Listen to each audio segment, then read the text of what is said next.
संघर्ष कृती समितीच्या वतीनं माननीय मीना साहेबांचं, माननीय बोरकर मॅडमचं, उपस्थित सर्व अधिकाऱ्यांचं मनापासून हार्दिक अभिनंदन करतो। या कार्यक्रमात प्रामुख्यानं उपस्थित सर्व शेतकरी बांधव, काही प्रमाणात मला वाटते लेआउट धारक आणि शेतकरी बंधू आणि भगिनी साहेब, अत्यंत एक महत्वपूर्ण प्रोजेक्ट आपण समजावून दाखवला, यात कुठेही संशय नाही। पण साहेब, आम्ही ज्या घरून तयारीला आलो त्याचे अर्धे विषय बाजूला ठेवून, कारण 19 तारखेला तुम्ही पूर्ण बोलणार आणि आपल्याही मनात थोडं बहुत राखून ठेवून, जसं तुम्ही राखून ठेवता तसं मी सुद्धा राखून ठेवून बोलतो। परंतु एक महत्वाचं आहे साहेब, तुम्ही आताच बोलले त्याच्यात मी जवळजवळ 6 मुद्दे तयार केले आहेत, तुमचंच आहे।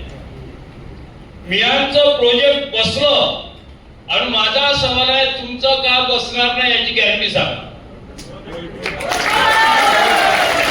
मियांचं बसलं, तुम्ही आताच घाबरण्यासारखे म्हणता, तुम्ही जर नाही म्हणलं तर प्रोजेक्ट होणार नाही। मग मियांचं बसलं, तुम्ही चालवाल कसे याचे सुद्धा मार्गदर्शन करा ना। दुसरा विषय सांगितला साहेब तुम्ही, नागपूर मध्ये प्रोजेक्ट येते, हा नशिबाचा भाग आहे साहेब। नशिबाचा भाग कोणाच्याही ओढल्यानं जाऊ शकत नाही। आमचा जन्मच नागपूरच्या जवळपास झाला तर तुम्ही काय करणार आहे? आमचा जन्मच नागपुरात झाला आहे, तुम्ही काय करणार? आम्ही भाग्यात लोक आहोत। अरे किती लढाई झाली असन, कोणाचे बांब पडले असन, सुत्री बांब पडले असन, लावा निघाला असन, इथं नागपुरात कोण निघालाय? म्हणून आम्ही भाग्यवान लोक, आमचं नशीब तुम्ही हिंदवून घेऊ शकत नाही।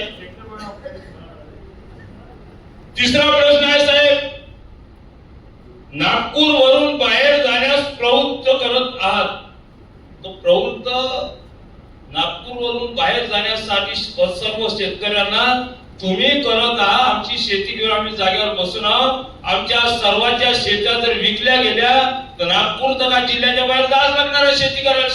शेतकरी लोक काही असे बिझनेस करणार आहे का, लेआउट टाकणार आहे का, राईस मिल टाकणार आहे, शेतकऱ्याला शेतीशिवाय काहीच होत नाही।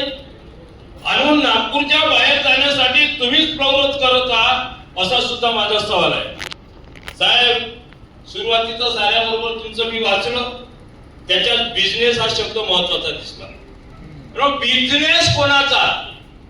मग तुमचा बिझनेस का मग शेतकऱ्याचा बिझनेस का जो कोणी बांधकाम करून देणार आहे, एवढी मोठी सिटी बांधणार आहे, त्या पुंजीवादी माणसाचा बिझनेस आहे, हे सुद्धा समजून टाका। कारण बिझनेस कोणाला आहे समजून सांगाच लागेल ना तुम्हाला। बिझनेस म्हणलाय, मी वाचलं ते शब्दात बिझनेस। 5वा प्रश्न आहे साहेब, तुम्ही वारंवार सांगता की आम्ही 682 हेक्टर जागा या ठिकाणी अतिक्रमण करण्याच्या विचारात आहोत साहेब। तुम्ही समजवता 3 टप्पे सांगितले जातात, 300चा पहिला टप्पा, 300चा दुसरा टप्पा, 400चा तिसरा टप्पा। आणि इथं 1000 हेक्टर जमीन झाली, तुम्ही 682 हेक्टरचा आळा सांगता। लेखीमध्ये आम्ही 682 किती गड्डे वाचले, लेखीमध्ये 682 हेक्टरचा विषय वाचला, परंतु तुम्ही आताच बोलले 300चा पहिला टप्पा, 300चा दुसरा टप्पा, 400चा तिसरा टप्पा, बोलले का बाबरे? बोलले का? मग मग इथले जवळजवळ 328 हेक्टर नवीन कोठून उत्पन्न झालं याची सुद्धा माहिती द्या। तुमच्या बोलण्याचं उत्तर आहे आमचं साहेब। मला समजून सांगा, या एवढ्या गोष्टीचं उत्तर मला समजून सांगा। मी सांगतो, तुम्ही अनेक वेळा प्रोजेक्टच्या संबंधित माहिती देता, प्रोजेक्ट कसा आहे पद्धतीचा असावा याचं सुद्धा समजून घ्या। मला माहित होतं, मला एक सांगा साहेब, तुम्ही मंत्रिमंडळाची मंजुरी घेतली या प्रोजेक्टसाठी ते कोणत्या तारखेला?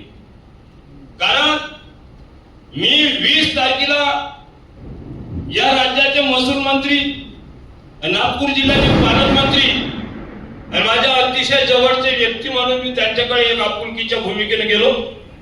त्यांना सुद्धा सांगितलं, हा प्रोजेक्ट आमच्या लक्षात नाही, लक्षात सगळे येते भाई मला बन भला सबसे भला रुपया जर मोठा असेल, त्याची किंमत जर भरपूर येत असेल तर आम्ही तुम्हाला प्रोजेक्टच्या जागा देऊ, असं काही मान्य केलं नाही मी देऊ, पण आमच्या मनाप्रमाणे झालं तर। आणि म्हणून हा विषय मी जेव्हा पालकमंत्र्यांना सांगितलं, त्यांनी लिहिलं साहेब तुमचं नाव श्री मीरा तुमचं पद लिहिलं आणि त्वरित बैठक लावा. त्वरित या शब्दाचा माझ्याजवळ ओशी आहे साहेब, तुमच्या कार्यालयाची ओशी आहे. मग त्वरित या शब्दाचा अर्थ काय होते ही गोष्ट तुमची ओशी आहे. 21/7/2025. आज 2 महिने होत आहे, फक्त 6 दिवस कमी आहे. आजची 15 तारीख आहे ना. मग 2 महिन्यापासून त्वरितचा शब्द तुम्ही समजू शकत नसाल तर खरोखरच तुम्ही हा जो प्रयोग केला हा मनमानी न करता का शासनाच्या मंजुरी न करता शासकीय धोरणाप्रमाणे करता का अयदावी न करता याचं सुद्धा उत्तर द्या साहेब. पुन्हा आहे महत्वाचा विषय ज्या ठिकाणी कायद्याची बाब म्हणून समजून सांगतो. माननीय वकील बडे साहेब आहे इथं आणला आणि वकिलाला ते इंग्रजी सांगशील, मी मराठी माणूस मला काही इंग्रजी समजत नाही, हिंदी बोलता येत नाही, धडा तिचं आणि म्हणून मी मराठीत सांगतो त्याचं ट्रान्सलेशन करून मागितलं मी वकील साहेबाला. साहेब एक बनामा कर्नाटकाचा निकाल आहे सर्वोच्च न्यायालयाचा. माननीय सर्वोच्च न्यायालयाने नमूद केले की अनुच्छेद 300A अंतर्गत मालमत्तेचा हक्क हा मानवी हक्क आहे व तो फक्त न्याय, वाजवी व कायदेशीर मार्गानेच काढता येतो. तुम्ही कोणत्या कोणता कायदा अवलंबून काढला याचं सुद्धा आम्हाला मार्गदर्शन करावं. साहेब तुम्ही आता बंगलोरचा इतिहास खूप वाचून दाखवला, बंगलोरची स्तुती केली आणि बंगलोरचा सुद्धा उच्च न्यायालयाचा निकाल मी मान्य वकील साहेबांना त्या ठिकाणी तुम्हाला दिला आहे, तुम्हाला पत्र दिलं आणि आम्ही 20 सर तुम्ही आमच्यावर पत्र आलं नाही म्हणणार म्हणून त्याची पोस्टफीस केली साहेब, वकील साहेब केली ना. आणि म्हणून साहेब बंगलोरचा निकाल सुद्धा आहे. सर्वोच्च न्यायालयाने ठरवले की सार्वजनिक हिताच्या नावाखाली मूलभूत अधिकाराचे उल्लंघन करता येत नाही. आणि मग तुम्ही आमच्या मूलभूत अधिकाराचं उल्लंघन करता का हे सुद्धा त्या ठिकाणी समजून द्यायला लागेल साहेब. अशा अनेक गोष्टी आहेत पण आम्ही सांगतो. जेव्हा मी तुम्हाला रिक्वेस्ट केली का इतका पैशाचा वाद आमच्या लोकांशी घालायचं कारणच का, तुम्हाला बिना पैशाची जमीन आम्ही सुचवली आहे. आमच्या प्रोजेक्ट पासून 7 किलोमीटर अंतरावर 1,000 एकर जमीन महाराष्ट्र शासनाची माझ्यावर सातबारे आहे साहेब. मी सातबारे काढले त्या सातबाऱ्यावर तुम्ही तुमचा प्रोजेक्ट का करत नाही. आणि तुमचा त्या जमीनचा सरफेस बी हार्ड आहे, आमची जमीन तर काळीची आहे. तुम्हाला जी जमीन सुचवली तिचा सरफेस हार्ड आहे.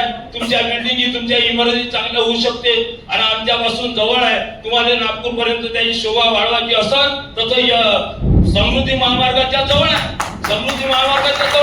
आमच्या जवळ आहे. मग अशा सुखा सोयीच्या जमिनी तुम्ही न घेता आमच्या शेतकऱ्याच्या जमिनी घेता याचं कारण का हे सुद्धा समजून द्यायचं तुमचं काम आहे साहेब. अजून माझं बाकी काय आहे, मी 19 तारखेला पुन्हा करणार आहे. मी आम्ही साहेब मी सांगतो जेव्हापासून तुमची नोटीस आली ना, मी हार्ट पेशंट आहे, शुगर पेशंट आहे, बाकीच्या अजूनही गोळ्या बाई फाईल पाहून घ्या. मी जर खोटं बोललो तर फाईल पाहून घ्या. हे बा फाईल आहे रुपये मजा लागण्यासाठी 3 लाख हार्टच्या साठी. आधी कोणाबरोबर आहे फाईल कोणाबरोबर आहे. अरे अशा कमीत कमी 10 फायले आहे साहेब. 10 लोक पेशंट आम्ही सर्व लोक शेतीचा धंदा करतो. तुम्ही आमची शेतीचा हिस्सा करण्याच्या तयारीत असाल तर आम्ही आंदोलन सुद्धा करतो साहेब. एखादी महिला तर तुमच्या